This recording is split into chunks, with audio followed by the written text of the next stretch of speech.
하나님의 말씀은 예레미야 13장 12절에서 14절의 말씀입니다. 그러므로 너는 이 말로 그들에게 이르기를 이스라엘의 하나님 여호와의 말씀에 모든 병이 포도주로 차리라 하셨다 하라. 그리하면 그들이 내게 이르기를 모든 병이 포도주로 찰 줄을 우리가 어찌 알지 못하리요 하리니 나는 다시 그들에게 이르기를 여호와의 말씀에 보라 내가 이 땅의 모든 거민과 다윗 위에 앉은 왕들과 제사장들과 선자들과 예루살렘 모든 거민으로 잔뜩 취하게 하고 다 같이 읽으시겠습니다. 또 그들로 피차 충돌하여 상하게 하되 부장안에도 그러하게 할 것이라. 내가 그들을 불쌍히 여기지 아니하며 관용치 아니하며 아끼지 아니하고 멸하리라 하셨다 하라. 여호와의 말이니라. 아멘. 할렐루야. 서로의 평강의 복을 기원하는 마음으로 샬롬 인사 나누시기 바랍니다. 샬롬. 샬롬. 오늘도 목요 새벽 기도에 잘 나오셨습니다. 오늘은 한 달에 한 번씩 있는 우리 상록회 원래가 오전 11시에 본당과 친교실에서 열리게 되겠습니다. 상록회 회원 여러분들은 한 달에 한 번씩 있는 상록회 경건회와 친교에 참여하셔서 함께 교제 나누시고 또 말씀 들으시고 또 친목의 시간을 잘 이용하시기를 바랍니다. 오늘 본 말씀 예레미야 13장 12절 말씀 다시 한번 같이 읽겠습니다. 시작. 그러므로 너는 이 말로 그들에게 이르기를 이스라엘의 하나님 여호와의 말씀에 모든 병이 포도주로 차리라 하셨다 하라. 그리하면 그들이 내게 이르기를 모든 병이 포도주로 찰 줄을 우리가 어찌 알지 못하리요 하리니. 이게 무슨 말씀일까? 갑자기 포도주 이야기가 왜 나오는 것인가? 그러므로 너는 이 말로 그들에게 이르기를 이스라엘 하나님 여호와의 말씀에 모든 병이 포도주로 차리라 하셨다 하라. 그리하면 유다 백성들이 반응입니다. 그 하나님의 말씀에 대한 그들이 반응이 그들이 내게 이르기를 모든 병이 포도주 찰 줄을 우리가 어찌 알지 못하리요 라고 대답을 한다는 거예요. 그러니까 그들은 때가 차면 수확의 철이 다다르면 포도주가 당연히 풍성하게 생기는 것이지. 자동적으로 그것이 이루어지는 것이냐 생각을 했다는 것입니다. 그렇지 않다는 거죠. 우리 삶 속에서 일어나는 모든 일들은 다 자동적으로 또 우연히 발생하는 것이 아니고 거기에는 하나님의 뜻이 있다. 이 세상에 진행되는 일들은 다 우연 발생적으로 이루어지는 것도 아니고 자동적으로 이루어지는 것도 아니라 이 세상을 주관하시는 하나님의 의지가 있다. 섭리가 있다. 그리고 하나님이 복을 주시기도 하시고 화를 주시기도 하신다. 그것을 일부러 잊어버린 것처럼 그들이 당연히 때가 되면 수확철이 되면 포도의 수확이 풍성해지게 되면 포도주 병마다 포도주가 가득 차게 되는 것은 그것은 당연한 일이지 라고 그렇게 반응을 하고 있다는 거예요. 그 한 가지가 잘못된 생각이고 또 한 가지는 이 포도주가 바로 그들의 상황에 분노의 포도주, 진노의 포도주라는 사실을 그들이 전혀 깨닫지 못하고 있었다는 겁니다. 바로 다음 구절이죠. 13절 말씀 같이 읽겠습니다. 시작. 너는 다시 그들에게 이르기를 여호와의 말씀에 보라 내가 이 땅의 모든 거민과 다윗 위에 앉은 왕들과 제사장들과 선자들과 예루살렘 모든 거민으로 잔뜩 취하게 하고 그 포도로 취한 상태 그것이 바로 하나님의 분노의 포도주가 가득 차게 된 상태임을 그들이 전혀 깨닫지 못하고 있었다는 것입니다.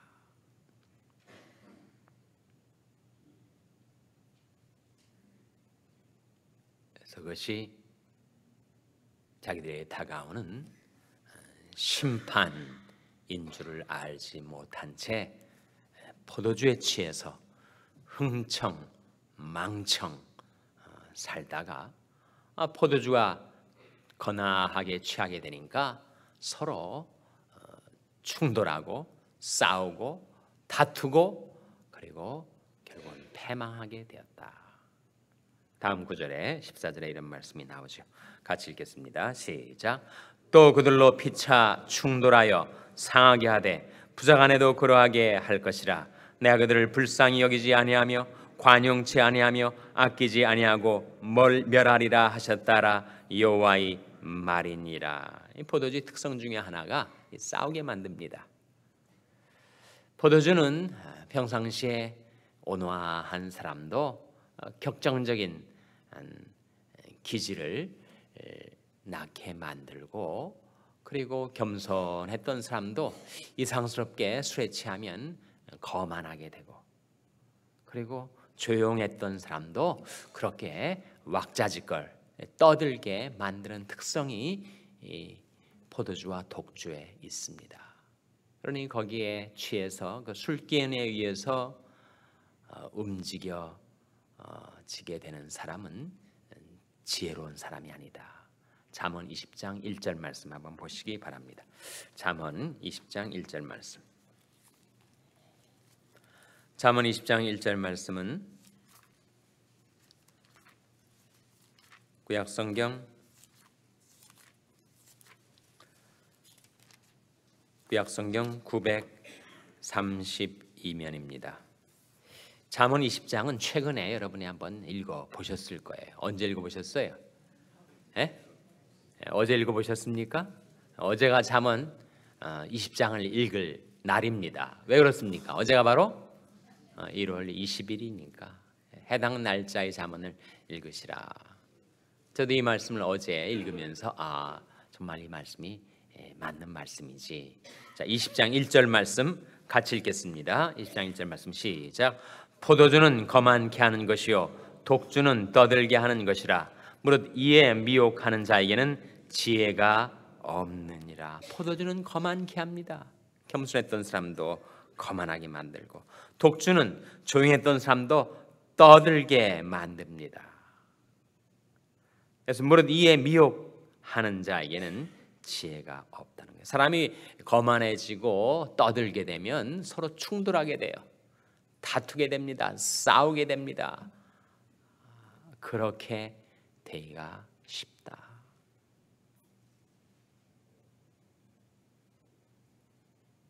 그래서 포도주와 독주가 가져다주는 그 폐해, 잘 드러나 있지 않지만 엄청난 폐해,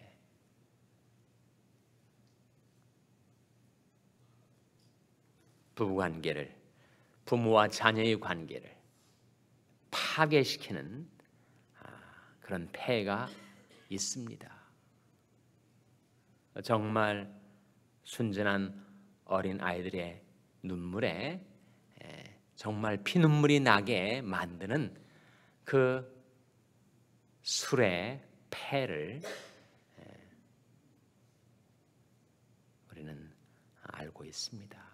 성경은 술 취하지 말라고 우리에게 명하고 계시죠. 우리들을 위해서, 우리들의 평안과 행복을 위해서 하나님께서 우리에게 이르시는 말씀 아닙니까? 방탕과 술 취하지 말라. 술 취함이 방탕에 이르게 한다는 거죠. 술 취하지 말라. 이는 방탕하는 것이다. 방탕과 술 취하지 말며 음란과 호색하지 말며 쟁투와 시기하지 말고 즉 주 예수 그리스도로 옷 입고 정욕을 위하여 육신의 일을 도모하지 말라.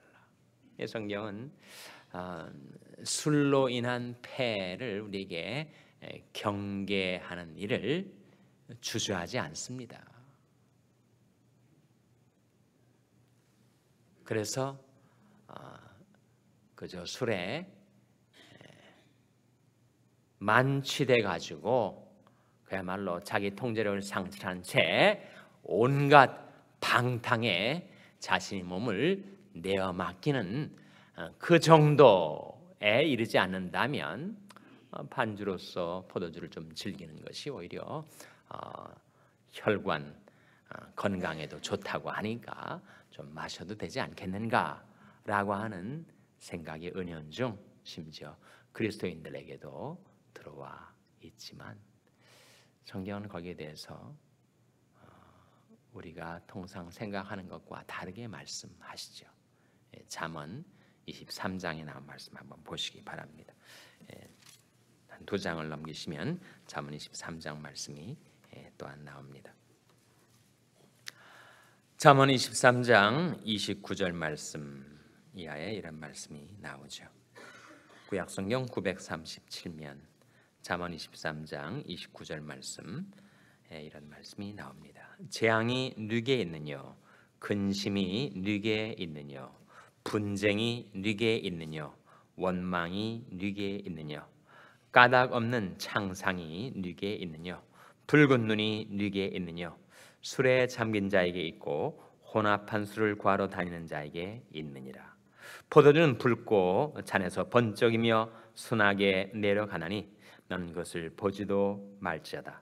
이것이 마침내 뱀같이 물 것이요 독사같이 쏠 것이며 또 내 눈에는 괴이한 것이 보일 것이요 내 마음은 망령된 것을 바랄 것이며 너는 바다 가운데 누운 자 같을 것이요 돛대 위에 누운 자 같을 것이며 내가 스스로 말하기를 사람이 나를 때려도 나는 아프지 아니하고 나를 상하게 하여도 내게 감각이 없도다. 내가 언제나 깰까 다시 술을 찾겠다 하리라. 그렇게 만든다는 거예요, 사람을.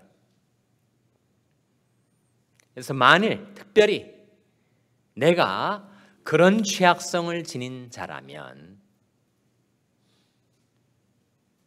술에 대한 통제력, 술에 대한 자제력을 쉽게 상실해서 그 술기운에 의해서 사로잡히기 쉬운 그런 특성을 지닌 자라면 나는 그 술을 어떻게 하지도 말라는 겁니까? 어떻게 하지 말라고요?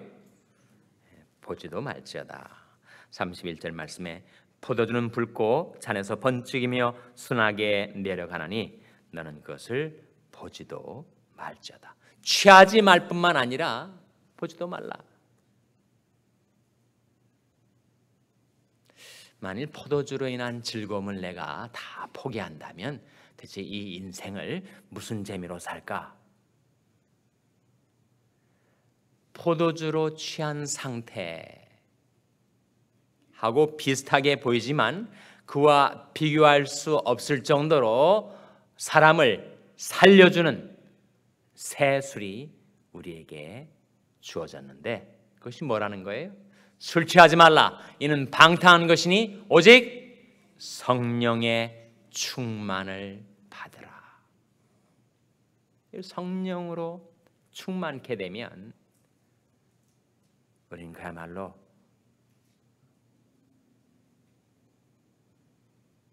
내가 술 취한 상태에서 내가 한번 경험해 보고자 하는 그런 흥분, 그런 자극, 그것과 비유가 되지 않는 그런 생명력, 생명의 기운, 그것을 우리가 경험할 수가 있다는 겁니다. 너는 여호와의 선하심을 맛보아 알지어다. 그에게 피하는 자는 복이 있도다. 하나님께로 피하여 하나님께서 우리에게 부어주시는 성령의 충만함을 받아 살게 되면 술은 언뜻 보면 각성제 같지만 결코 각성제가 아니죠. 술은 흥분제 같지만 일시적으로 사람을 흥분케 하지만 사실은 억제제, 디프레센트라고 합니다. 그의 지성을 억제하고, 그의 영성을 억제하고, 그의 감성을 억제하고, 그의 건강을 억제하고, 술, 담배를 여전히 하면서 자기 건강을 지킬 수 있으라고 생각하는 것만큼 큰 착각이 없다고 하죠. 심장 전문의들은 그렇게 말을 합니다. 여전히 중년, 장년, 노년이 되어서 술, 담배를 가까이 하게 되면 자기 안에 있는 건강과 활력은 다 와이프아웃, 다 씻어져 나가고 만다는 거예요. 특별히 우리 그리스도인들에게 있어서의 경건 생활에 주초의 문제가 사실은 더 중요한 문제가 있기 때문에 사소한 문제로 여겨지기가 쉽지만, 더 중요한 문제가 뭐예요? 사실 주초의 문제는 우리 신앙생활에 특별히 한국 사회의 독특성 때문에 더 크게 부각이 되었지만, 그보다 더 중요한 것들이 사실 신앙생활에는 있는 것이 사실입니다. 사람아, 주께서 선한 것이 무엇임을 내게 보이셨나니 여호와께서 내게 구하시는 것이 오직 공의를 행하며 인자를 사랑하며 겸손히 내 하나님과 함께 행하는 것이 아니냐. 그것이 훨씬 더 중요하죠. 그렇지만 주초 문제가 사소한 듯 보이지만 사소한 것이 아님을 우리는 경험을 통해서 알고 있습니다. 그 문제가 해결되지 않으면 우리는 계속 신앙생활에 그 사소한 듯 보이는 것이 엄청나게 큰 영향을 내게 주는 거예요. 내 영성이 흐려지고, 내 지성이 억제되고, 내 생활에 자꾸 시험에 걸려 넘어지게 되는 일들이 왜 그렇게 생기는지, 그 문제에 있어서의 해결이 되지 않기 때문이라는 거예요. 우리가 언제까지 주초 문제에 관해서 이것이 허용되고 이것이 허용되지 않고 율법적으로 따지며 그 경계선상에 머물러 있을 수가 있겠는가? 그것은 다 지나간 일이고, 이제 남아있는 내 생애를, 내 육체의 남은 때를 사람의 정욕을 좇지 않고 하나님의 뜻을 좇아 살려 한다면 우리는 그 경계선이 단계선은 훨씬 넘어서서 이제는 성령의 충만을 우리가 날마다 경험하며 살아야지 않겠습니까? 유다 백성들이 문제가 그 포도주와 독주에 취해가지고 서로 충돌하고, 그리고 바벨론의 침공 앞에서 지리멸렬 상태로 결국은 패망하게 되었는데, 만일 내가 주초 문제로 인해서 지금까지도 아직도 계속 신앙생활에 굴곡이 있고 부침이 있고 잘 신앙생활 하는 것 같다가 또다시 넘어지고 그 시험에 걸려서 계속해서 고전을 하고 있다면, 이제는 하나님의 말씀 의지에서 뭔가 청산이 돼야 되지 않겠는가?